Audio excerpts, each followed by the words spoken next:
LA is in chaos. The mayor admits the city's vandalized. Maxine Waters says none of it happened. And Trump just humiliated Gavin Newsom on national TV. We have the clips, and I'm telling you, the lies are worse than you think. Especially of the graffiti that is just blanketing a number of blocks, has been extensive. We are 1 year away from the World Cup. This is about beautifying our city and bringing our city together. And so I am calling on business leaders, community leaders, faith leaders to come together downtown in the next few days to talk about how we are going to clean up the city. Obviously, city workers are already out there removing the graffiti, but this is so extensive, it's going to take community-wide involvement. We had launched a program called Shine LA a couple of months ago in preparation for the World Cup, and now we are called on to direct that citywide. We need people from all over the city to come to downtown and to help with this effort, especially of the...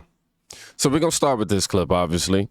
Mayor Karen Bass just admitted that LA might not be able to host the World Cup because of the destruction.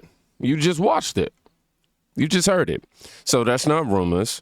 That's not misinformation. That's the mayor of Los Angeles admitting how bad things really are. So how is this next clip even real then? How do you admit this much destruction, then turn around and say there's no crisis? And even those who were out of step with what we are advocating, peaceful protest, did not create any violence. Nobody was shot. Nobody was killed. Get it in your head. And so when martial law is called, what are you going to say? I missed the point. Don't miss the point, you all. Don't think that somehow, because they called out the National Guard, there was violence. There was no violence. I was on the street. I know. And I went from downtown detention back out into the community, talking to people what happened in Paramount, what happened in Compton, what happened in Inglewood. So, first of all, get it straight. And don't just rely on what you're being told or the few incidents that you saw. Wow. Now, today we breaking down how Democrats are flat out denying what's happening, while the truth is caught on camera, from Maxine Waters obviously gaslighting the country to Trump dropping the receipts that destroys Newsom's entire narrative. This is Trump just humiliated Gavin Newsom on national TV. Maxine Waters got dragged too. Now, let's keep going real quick. You just seen Maxine Waters say there's no violence, none. You just heard her. She said, don't believe what you saw. That's pretty dangerous. So is Maxine Waters lying? Or do you think, or do they really think, rather, we didn't see it with our own eyes? Thankfully, Senator Kennedy had something to say about that, though. And he didn't hold back, y'all. Watch this. All of this is why the aliens won't talk to us. I see what you see, what the American people see. I mean, no disrespect to Congresswoman Waters, but somebody needs to tell her that the voices in her head are not real. Point two, I've listened to so many of my colleagues and members of the media say that these are mostly peaceful protests. That's like saying that Harvey Weinstein is mostly a feminist because he didn't rape every woman who came into his office. He only raped some of them. Number three, in terms of Governor Newsom, he's flip-flopped a lot, Sean, on issues, but the governor's been very consistent on one thing: his antipathy toward the lives and feelings of ordinary Americans, including public safety. Governor Newsom his record shows this. He's the dictionary definition of weenie. He thinks cops are a bigger problem than criminals. He thinks if a cop has to shoot a criminal, it's automatically and always a cop's fault. But if a criminal shoots a cop, it's automatically and always the gun's fault. Here's a tip. Cops don't leave you alone unless you do illegal stuff. That's what we're seeing in California. Telling you, man, this man needs a microphone every time these politicians open their mouths. Every time. Did Kennedy just say what everybody else been thinking? Yes. We all under that same umbrella of what is happening right now. But the voices in her head, not real. That was pretty funny. And now here comes Gavin Newsom, calm, collected, and pretending he's the victim. Just watch. Trained for foreign combat, not domestic law enforcement. We honor their service. We honor their bravery.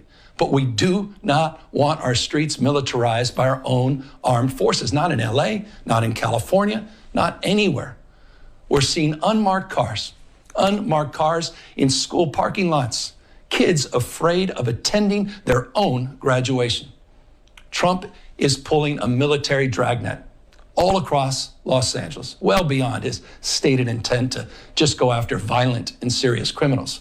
His agents are arresting dishwashers, gardeners, day laborers, and seamstresses. That's just weakness masquerading as strength. Donald Trump's government isn't protecting our communities. They're traumatizing our communities. And that seems to be the entire point.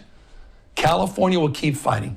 It will keep fighting on behalf of our people, all of our people, including in the courts. Just yesterday, we filed a legal challenge to Donald Trump's reckless deployment of American troops to a major American city. Today, we sought an emergency court order to stop the use of the American military to engage in law enforcement activities across Los Angeles. If some of us could be snatched off the streets without a warrant, based only on suspicion or skin color, then none of us are safe.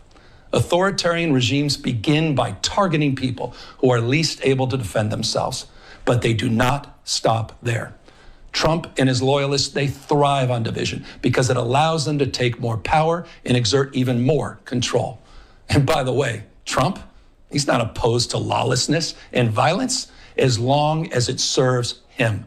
What more evidence do we need than January 6th? Ask everyone. Take time, reflect on this perilous moment. A president who wants to be bound by no law or constitution, perpetuating a unified assault on American traditions. This is a president who in just over 140 days has fired government watchdogs that could hold him accountable for corruption and fraud. He's declared a war on culture, on history, on science, on knowledge itself. Databases, quite literally, are vanishing. He's delegitimizing news organizations, and he's assaulting the First Amendment. And the threat of defunding them, at threat, he's dictating what universities themselves can teach. He's targeting law firms and the judicial branch that are the foundations of an orderly and civil society. And this guy's a joke. He's calling for a sitting governor to be arrested for no other reason than to, in his own words, for getting elected. And we all know this Saturday, he's ordering our American heroes, the United States military, and forcing them to put on a vulgar display to celebrate his birthday, just as other failed dictators have done in the past. Real quick, before I respond to this, why am I seeing Antonio Brown's name being associated with Gavin Newsom today? I'm seeing Gavin Newsom, his wife, and Antonio Brown. What is that about? Can y'all explain that to me in the comments, please? But when I was watching this clip, I just felt like he's not talking to Americans. He's talking down to us, you know. But then came the moment he didn't expect. He didn't. Donald Trump went straight for the jugular. He posted this after watching Newsom's clip, I assume. If our troops didn't go into Los Angeles, it would be burning to the ground right now. Just like so much of their housing burned to the ground. That was a straight shot right there. The great people of Los Angeles are very lucky that I made the decision to go in and help. Of course, the judge sided with Donald Trump yesterday after Newsom's attempt to block Trump and block Trump from sending troops, excuse me. Somebody below this says, yes, he has. In other news, Congress has failed America on this issue for decades. Politics as usual. Man. But tell y'all what, that wasn't a statement. That was public execution right there. And the best part, he was right. Then Pam Bondi came in and laid it out from a legal standpoint. Newsom's excuses, I'm telling y'all, they're not going to fly. Well, Lawrence, evidently, Gavin Newsom has not been out to the scene. He has not turned on the television set to see the incredible amount of violence that is happening in Los Angeles. President Trump is going to make America safe again. We're going to protect Americans, and that includes Californians. If Gavin Newsom isn't going to protect them, we are. He also failed to declare an economic disaster. Had he done that, Kelly Loeffler and the Small Business Administration could have come in and helped all those businesses that were being looted. We could have given them federal funding, but he's refusing to help even his own small businesses in California.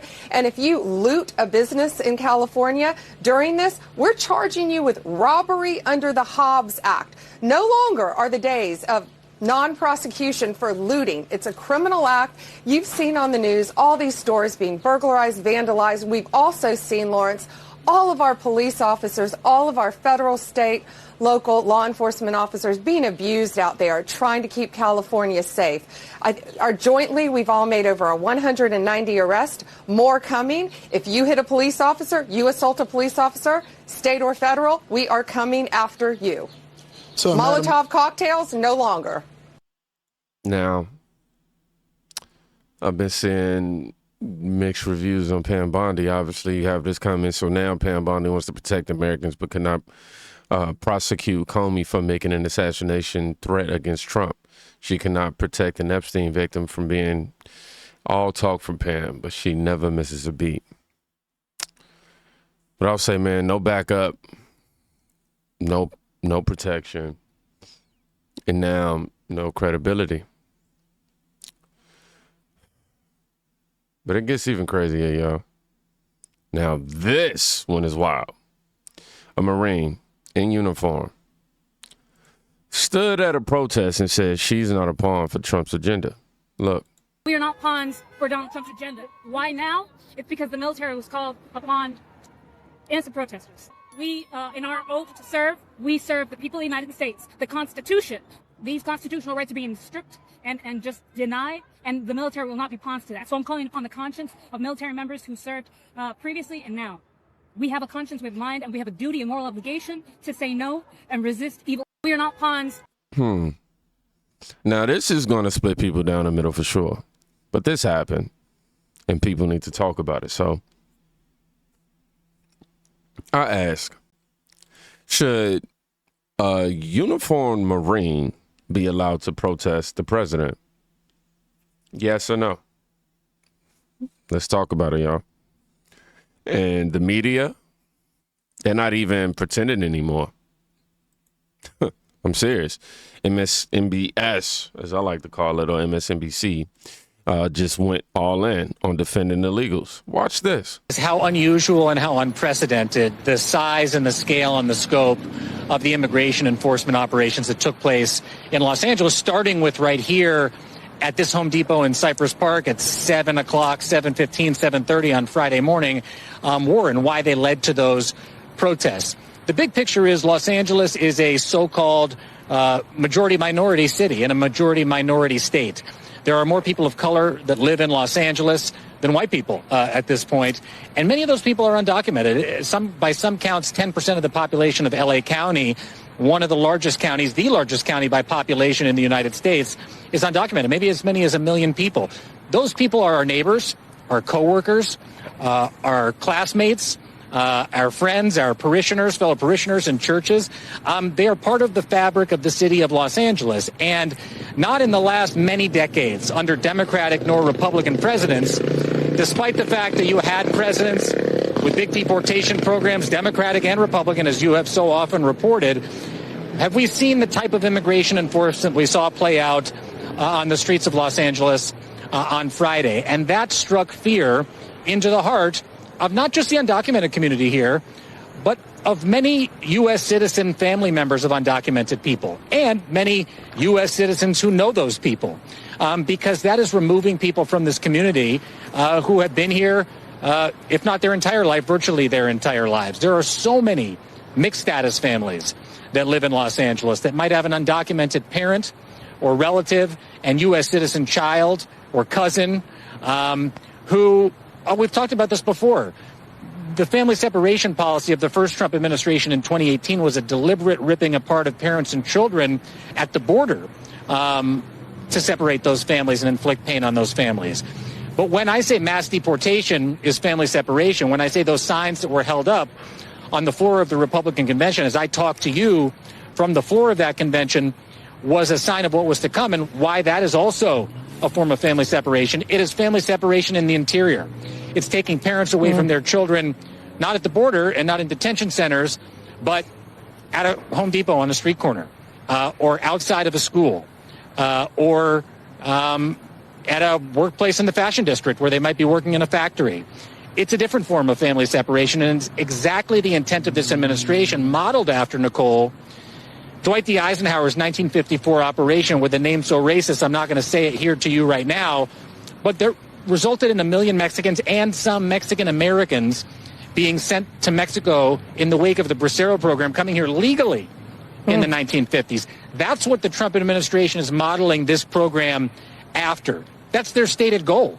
They've talked about it.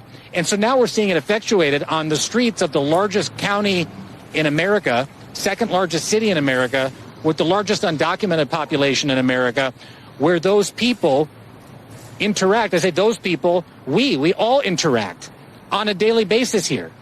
And it has terrified so many people, which is why you saw people before the protests turned violent, and there was certainly violence associated with those protests before the protests turned violent, a largely peaceful protest to actually that converged in front of the Metropolitan Detention Center where so many of those people were picked up by ICE at locations like this in order to say this is not acceptable to the people of Los Angeles.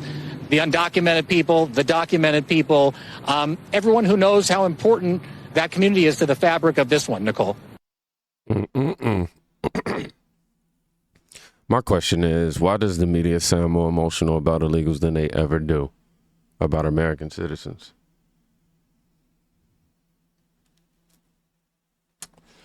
And now we bring it full circle, y'all.